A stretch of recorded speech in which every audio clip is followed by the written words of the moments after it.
कि दिया बतियार कर धनिया ए धनिया सुनो ना देखो परिवार वैसे बोलतो नहीं कि कि दिया बतियार कर धनिया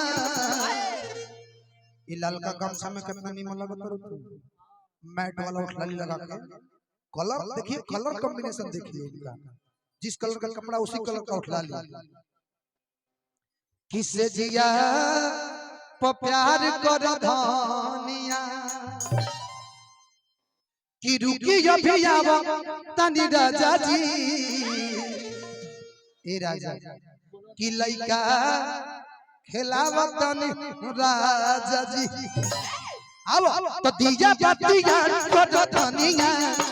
अरे दिया बतिया कर धनिया से जिया तो प्यार कर धनिया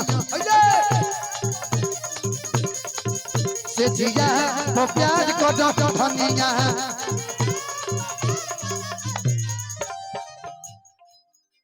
अरे रुकी अभी आवा तनी राजा जी अरे रुकी अभी आवा तनी राजा जी कि लइका सी बना सी लगा दे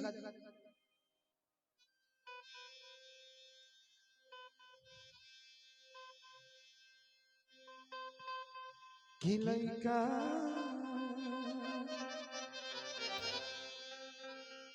कि लइका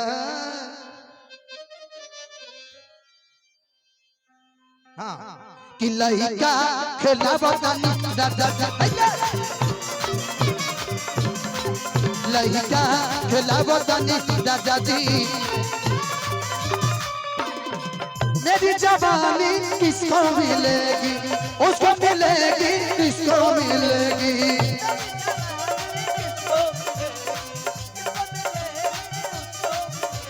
लगता है दीवानों में सदा पागल हुए हैं बेईमान जो सदका मेरा दुपट्टा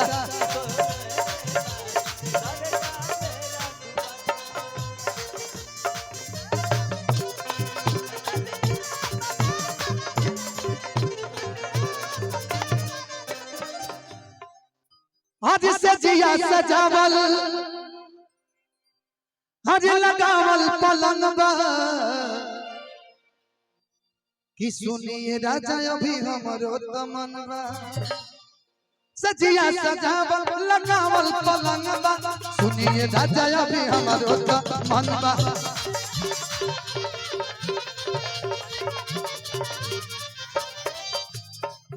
रुकी लइका के बोला बतानी राजा जी हम तो लइका के सुता बतानी राजा जी लइका पिया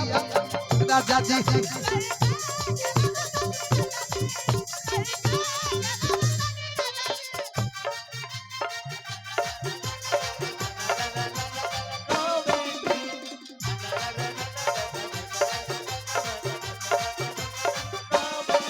हम तो तोरे जैसा नहीं देखा ऐसा हम तो तोरे जैसा नहीं देखा ऐसा देहिया में तोहरा गजब बड़ा जलीदार बतोहार कुर्ती छुआ चाहे छोड़ दो तहार मर्जी जली जली जले जले जले जले जले जले जले जले जले जलीदार कुर्ती